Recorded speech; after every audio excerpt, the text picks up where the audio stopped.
Magandang tanghali, kabayan. Ako nga palang reporter ngayon na si Carl. Ang ating balita ngayon ay patungkol naman sa Imus. Sa mga manonood, naghanap ako ng mga tao upang makatulong kung ano nga ba ang Imus, parte ng lalawigan sa Cavite. Di na tayo magpapaligoy-ligoy pa at atin ang simulan. Una muna, ano nga ba ang Imus? Ang ngalang Imus ay may iba't ibang pinagmulan na tunay na bahagi ng kasaysayan nito. Una, ito ay salitang Tagalog na tumutukoy sa lupang bumabagta sa pagitan ng dalawang ilog tulad ng tagpuan ng Ilog Imus at Ilog Julian sa Toklong. May nagsasabing nagmula rin ito sa salitang Latin na Infumus, na ang ibig sabihin ay lowland o mababang lupain. Isa pang pinagmulan ay mula sa mga sentimos, ang pinakamaliit na salaping metal noong panahon ng mga Espanyol. At sinasabing ang huling pinagmulan ay mula sa salitang limos, isang awiting inawit ng isang Pilipina na narinig ng mga Espanyol bilang imus. Sa kabila ng iba't ibang pinagmula ng pangalan na ito, nananatiling sagisag ang Imus ng isang bayang matatag sa kasaysayan, buhay at pananampalataya. At may pusong tunay ng Pilipino. Sunod naman ay ang historical sites. Ang diocese ng Imus ay tinatag ni Papa Juan ika-23 noong ika-15 araw ng Nobyembre 1961 sa pamamagitan ng Apostolic Constitution Christi Fidelium. Matapos ang mahigit 3 siglo sa ilalim ng Archdiocese ng Maynila, ang unang obispo nito ay si Lubos na kagalang-galang Artemio Casas, at ang patrona ay si Our Lady of the Pilar, na siyang pinanaligan at pinagdiriwang ng mga Kabitenyo bilang kanilang ina at tagapagtanggol. Pinangunahan ni Cardinal Rufino Santos ang kampanya sa muling pagtatayo ng Bishops Place at Imus Cathedral na sinimula noong buwan ng Pebrero 1962. Ang gawaing ito ay naging sagisag ng pananampalataya at pagkakaisa ng mga mamamayan ng Cavite sa ilalim ng bagong tatag ng diocese. Malaki rin ang naging ambag ng mga institusyong Katoliko sa edukasyon tulad ng St. Joseph College at Infant Jesus Academy noong taong 1945, St. Michael Institute noong taong 1957, at sa mga sumunod na paaralan gaya ng San Sebastian College, Recoletos at De La Salle University, Dasmariñas. Sa pamamagitan ng paaralang ito, patuloy na naipapalaganap hindi lamang ang karunungan kundi pati na ang mga pagpapahalagang Kristiyano sa kabataan ng Cavite. Tinaguyod ang diocese sa isang masaysayang seremonya noong ika-16 na araw ng Abril 1962. Matapos may talaga si Obispo Casas noong ika-14 na araw ng Pebrero 1962. Mula noon, ang diocese ng Imus ay naging tahanan ng masiglang pananampalataya, paglilingkod at pagmamahalan ng mga Kabitenyo sa Diyos at sa kapwa. Sa paglipas ng mga taon, lalo nitong pinatibay ang ugnayan ng simbahan sa pamayanan bilang patunay na buhay ang pananampalataya sa puso ng bawat mananampalataya. Hanggang sa ngayon, patuloy na nagsisilbing sentro ng pananampalataya ang Diocese ng Imus, ilaw at gabay ng mga Kabitenyo sa paglilingkod sa Diyos at kapwa. Ang susunod nating tatalakayin ay ang produkto na matatagpuan sa Imus.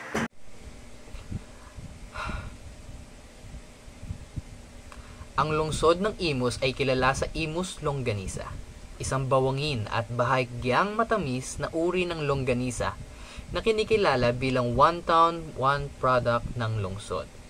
Ito ay pinalalaganap ng mga lokal na negosyo gaya ng Big Ben's Kitchenette. na sumasagisag sa mayamang lutuing imsenyo. Tampok din ang mga kakanin tulad ng kutsinta, sapin-sapin at lansong na ipinagdidiriwang taon-taon sa Kakanindayog Festival. Sa bawat putahing Imusenyo, nalalasan ang yaman ng kultura, kasaysayan at puso ng mga tao. Tunay na ipinamamalaki ng lungsod ng Imus. Tatalakayin natin na ngayon ang populasyon ngayon ng Imus. Ang lungsod ng Imus ay ang de jure na kabisera ng lalawigan ng Cavite. Sa ilalim ng mga Requetos, ito ay naging malayang bayan noong 1795. Noong October 2009, ipinatupad ang Republic Act 9727 na nag-ayos sa Cavite bilang 7 distrito at ginawang ikatlong distrito ang Imus. Pagsapit ng April 12, 2012, naisabatas ang Republic Act 10161 na nagpalit sa bayan ng Imus bilang lungsod ng Imus, na pinagtibay ng taong bayan sa pamamagitan ng plebisito noong June 30, 2012. Makikita ang mayamang kasaysayan ng lungsod sa mga pamanang pook tulad ng Imus Cathedral, Imus Plaza, at Imus Heritage Site. Dito rin naganap ang laban sa Imus at laban sa Alapan, kung saan unang inigwayway ang bandila ng Pilipinas. Dahilan upang tawagin ang Imus bilang flag capital of the Philippines. Sa kasalukuyan, may 539,743 na katao sa 97 na barangay at patuloy itong lumalago sa 4.24% na kada taon na pagtaas ng populasyon. Sa patuloy ng pagdami na mahigit na 500,000 Imusenyo sa 97 barangay, makikita ang masiglang paglago ng lungsod, patunay ng buhay, sipag at pag-asa sa Imus, Cavite. Susunod naman natin ngayon na tatalakayin ay kung yung Old Parish ba ay nag-exist. Don't you know, bago may tayo ang maringal na Imus Cathedral, nagsimula ang Imus sa isang simpleng kapilya sa Bayan Luma or Old Town. Yari ito sa kawayan at dahon. At dahil dito, madalas itong masira, kaya naman nagtayo ang mga praile ng batong kapilya noong 1719 bilang unang tahanang espiritual ng bayan. Mahigit 150 years sakop pa rin ang parokya ng Cavite Viejo ang Imus at kailangang maglakbay ng 4.5 kilometro ang mga mamamayan para dumalo sa misa. Noong 1795 naman, itinatag ng Augustinian Recollects ang Imus bilang isang malayang parokya at bayan. Lumipat ang bayan sa kasalukuyang lokasyon sa Barangay Balongon noong 1823.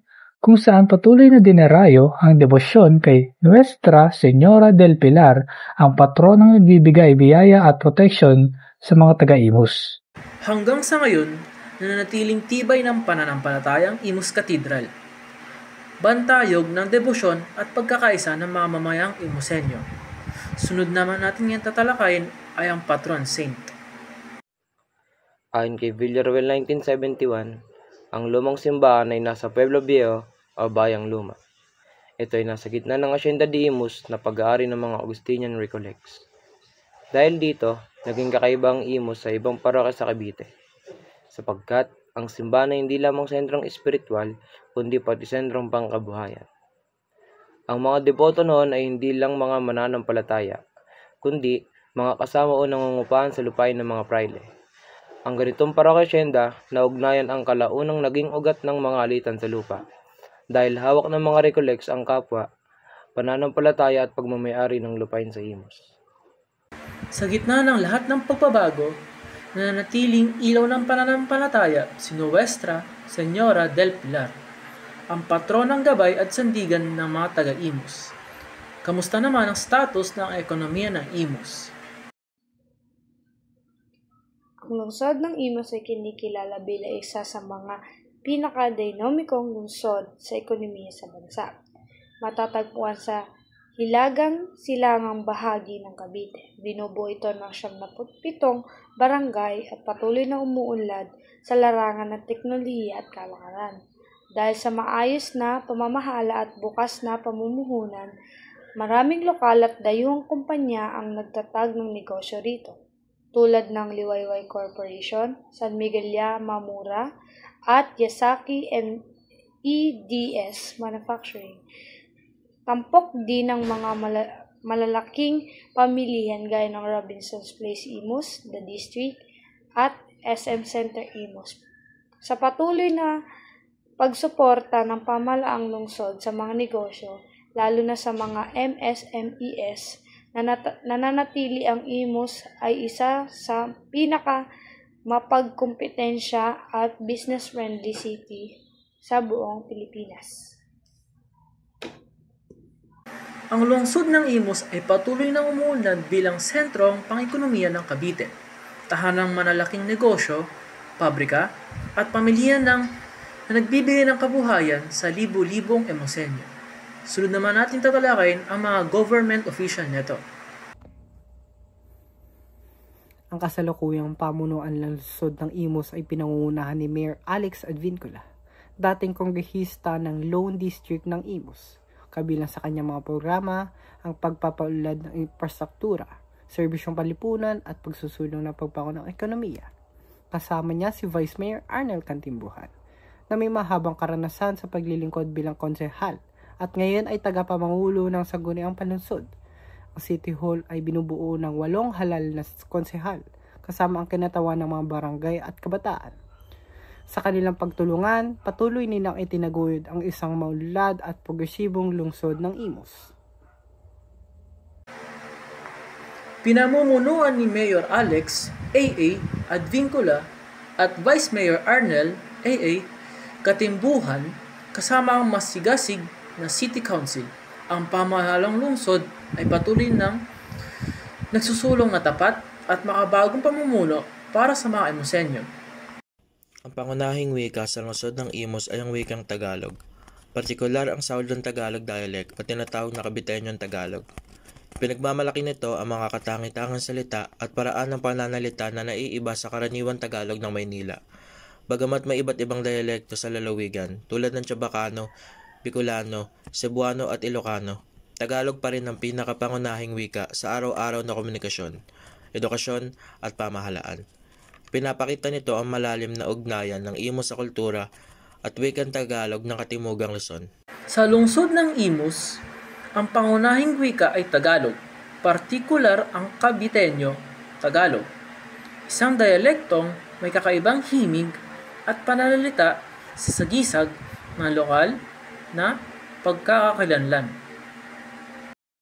Hi guys, it's me Matthew, and I just want to give a little bit information regarding to the history of Imus. So for those people who are watching this, please bear with me, okay? Nagsimula ang kasaysayan ng lungsod ng Imus noong panahon ng mga Espanyol. At bilang isang bisita o maliit na kapilya ng Cavite Viejo, na ngayon ay kilala bilang Kawit. Noong 1795, sa tulong ng mga Agustinian Recollects, naging ganap parokya at bayan ng Imus. Dito naganap ang labanan sa Imus noong 1896 at laban sa Lapan noong 1898. Kung saan unang ibinagayway ang watawat ng Pilipinas sa kadahilan ng upang tawagin ang Imus bilang the flag capital of the Philippines. At pagkalipas ang mahigit 2 siglo, tinaas ito bilang lungsod noong Hunyo 30, 2012 sa Peace and Republic Act number 10161. So, thank you. Hi guys. Mula sa isang munting kapilya, naging simbolo ng kalayaan at pag-unlad ang lungsod ng Imus. Patuloy na naglilingkod at nagtataguyod ng dangal sa bansa. Pumunta naman tayo sa dulo. Ang Imus Cavite, na kinikilalang flag capital of the Philippines. Ang lungsod na ito ay mayaman sa tradisyon, kultura, pananampalataya at kasaysayan. Hindi lamang ito tanyag sa mga labang iginanap noong Rebolusyong Pilipino, kundi rin sa tradisyong patuloy na bumubuo sa pagkakalanlan ng mga Imusenyo. Isa sa mga ipinagmamalaking selebrasyon ay ang Kakanindayog Festival na ginaganap tuwing Oktubre. Ito ay pagdiwang ng anibersaryo ng lungsod at kapistahan ng patronang si Señora Nuestra del Pilar. Kasabay nito ang Karakol, o mas kilalang karakol. Isang makulay at masayang sayaw panata kung saan bitbit ng mga deboto ang mga himay ng santo habang sumasayaw sa kalsada o sa ilog. Tampok dito ang mga kakaning Pilipino tulad ng putulansong at sapin-sapin, mga simbolo ng pagkakaisa, kasipagan, at tamis ng sama-samang paggawa. Ipinapakita nito ang malalim na pananampalataya at tradisyong Kristiyano ng mga Imusenyo. Tuwing Mayo 28, ipinagdiriwang din ang National Flag Day at ang Battle of Alapan Commemoration sa pamamagitan ng Wagayway Festival, kung saan sabay iwinawagayway ang ating pambansang watawat.